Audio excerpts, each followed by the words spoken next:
Hidden error. Usage of religion is not recognized. Hidden error. Usage of voice type is not recognized. Al Jolson was a Jewish-American singer, film actor, and comedian. At the peak of his career, he was dubbed the world's greatest entertainer. His performing style was brash and extroverted, and he popularized a large number of songs that benefited from his shamelessly sentimental, melodramatic approach. Numerous well-known singers were influenced by his music, including Bing Crosby, David Bowie, Bob Dylan, Rod Stewart and others. Dylan once referred to him as somebody whose life I can feel. Broadway critic Gilbert Seldes compared him to the Greek god Pan, claiming that Jolson represented the concentration of our national health and gaiety. In the 1930s, he was America's most famous and highest-paid entertainer. Between 1911 and 1928, Jolson had 9 sell-out Winter Garden shows in a row, more than 80 hit records, and 16 national and international tours.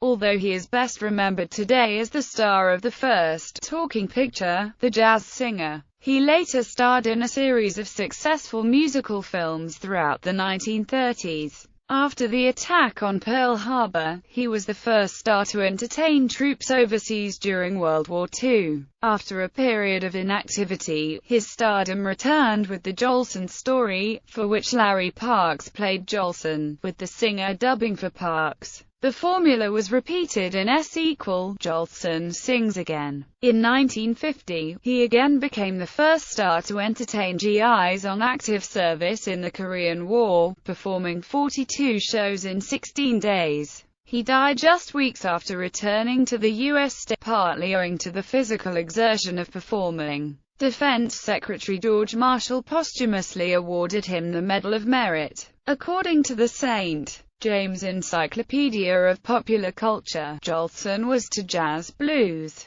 and ragtime what Elvis Presley was to rock and roll, being the first popular singer to make a spectacular event out of singing a song. He became a rock star before the dawn of rock music. His specialty was performing on stage runways extending out into the audience. He would run up and down the runway, and across the stage, teasing, cajoling, and thrilling the audience, often stopping to sing to individual members, all the while the perspiration would be pouring from his face, and the entire audience would get caught up in the ecstasy of his performance. According to music historian Larry Stemple, no one had heard anything quite like it before on Broadway. Author Stephen Banfield agreed, writing that Jolson's style was arguably the single most important factor in defining the modern musical. Jolson also enjoyed performing in blackface makeup,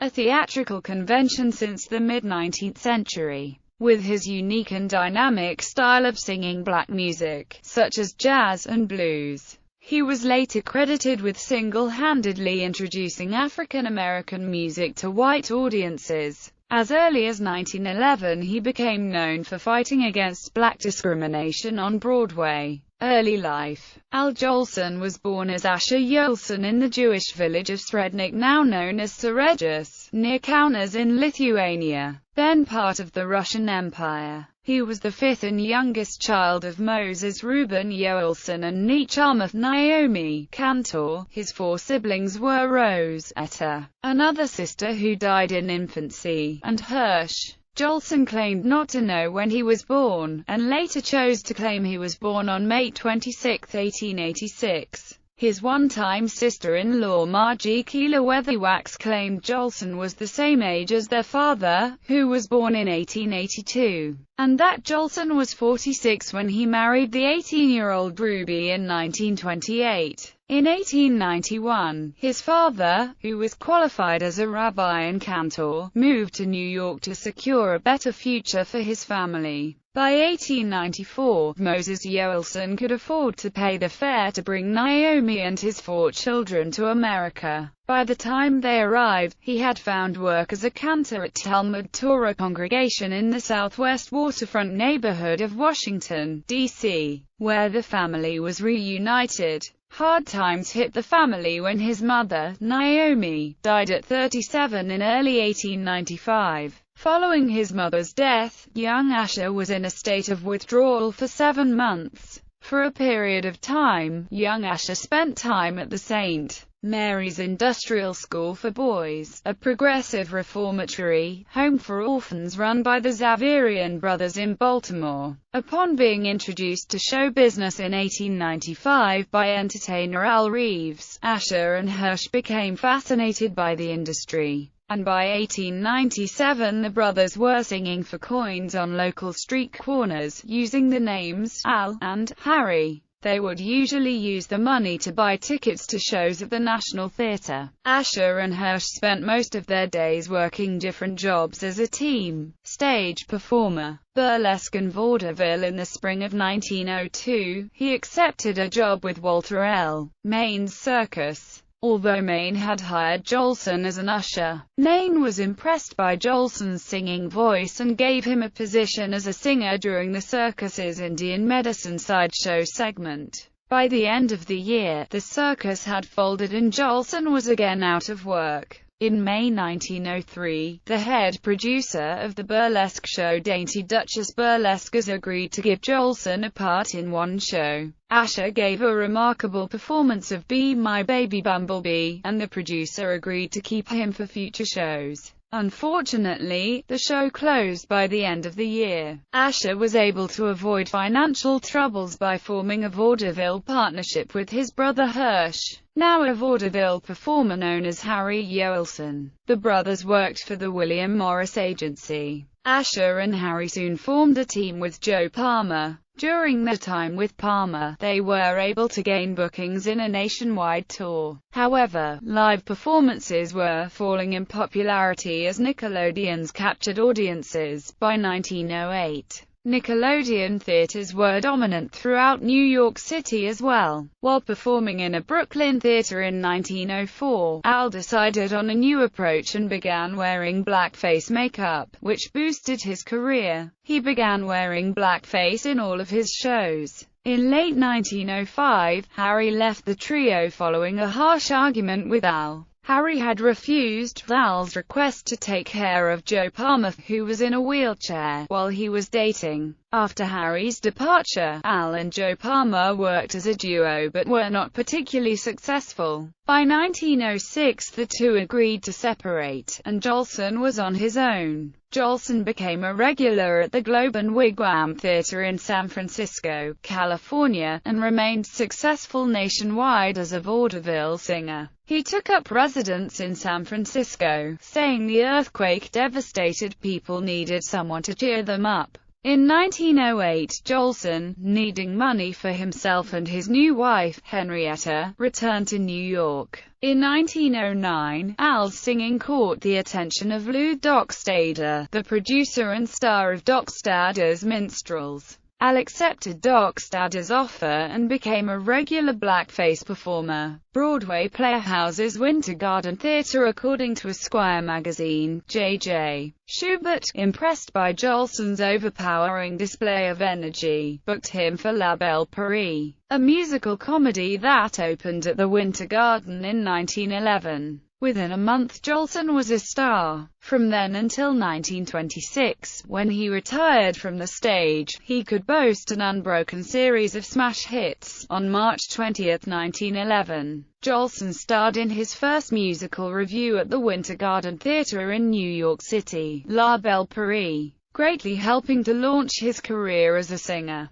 The opening night drew a huge crowd to the theatre, and that evening Jolson gained audience popularity by singing old Stephen Foster songs in blackface. In the wake of that opening night, Jolson was given a position in the show's cast. The show closed after 104 performances, and during its run Jolson's popularity grew greatly. Following La Belle Paris, Jolson accepted an offer to perform in the musical Vera Violetta. The show opened on November 20, 1911 and, like La Belle Paris, was a phenomenal success. In the show, Jolson again sang in blackface and managed to become so popular that his weekly salary of $500 was increased to $750. After Vera Violetta ran its course, Jolson starred in another musical, The Whirl of Society, propelling his career on Broadway to new heights. During his time at the Winter Garden, Jolson would tell the audience, "You ain't heard nothing yet," before performing additional songs. In the play, Jolson debuted his signature blackface character, Gus. The play was so successful that Winter Garden owner Lee Schubert agreed to sign Jolson to a 7-year contract with a salary of $1,000 a week. Jolson would reprise his role as Gus in future plays and by 1914 achieved so much popularity with the theater audience that his $1,000 a week salary was doubled to $2,000 a week. In 1916, Robinson Crusoe, Jr. was the first musical in which he was featured as the star character. In 1918, Jolson's acting career would be pushed even further after he starred in the hit musical Sinbad. It became the most successful Broadway musical of 1918 and 1919. A new song was later added to the show that would become composer George Gershwin's first hit recording, Sonny. Jolson also added another song, My Mammy, to the show. By 1920, Jolson had become the biggest star on Broadway. Jolson's own theater, his next play, Bombo, would also take his career to new heights and became so successful that it went beyond Broadway and held performances nationwide. It also led Lee Schubert to rename his newly built theater, which was across from Central Park, as Jolson's 59th Street Theater. Aged 35, Jolson became the youngest man in American history to have a theater named after him. But on the opening night of Bombo, and the first performance at the new theater, he suffered from extreme stage fright, walking up and down the streets for hours before showtime. Out of fear, he lost his voice backstage and begged the stagehands not to raise the curtains. But when the curtains went up, he was still standing in the wings, trembling and sweating, after being physically shoved onto the stage by his brother Harry. He performed and received an ovation that he would never forget. For several minutes, the applause continued while Al stood and bowed after the first act. He refused to go back on stage for the second act, but the audience just stamped its feet and chanted, "Jolson, Jolson," until he came back out. He took 37 curtain calls that night and told the audience, "I'm a happy man tonight." In March 1922, he moved the production to the larger Century Theater for a special benefit performance to aid injured Jewish veterans of World War I. After taking the show on the road for a season, he returned in May 1923 to perform Bombo at his first love, the Winter Garden. The reviewer for the New York Times wrote, "He returned like the circus, bigger and brighter and newer than ever." Last night's audience was flatteringly unwilling to go home, and when the show proper was over, Jolson reappeared before the curtain and sang more songs, old and new. "I don't mind going on record as saying that he is one of the few instinctively funny men on our stage," wrote reviewer Charles Darnton. In the New York Evening World, "Everything he touches turns to fun. To watch him is to marvel at his humorous vitality. He is the old-time minstrel man turned to modern account. With a song, a word, or even a suggestion, he calls forth spontaneous laughter.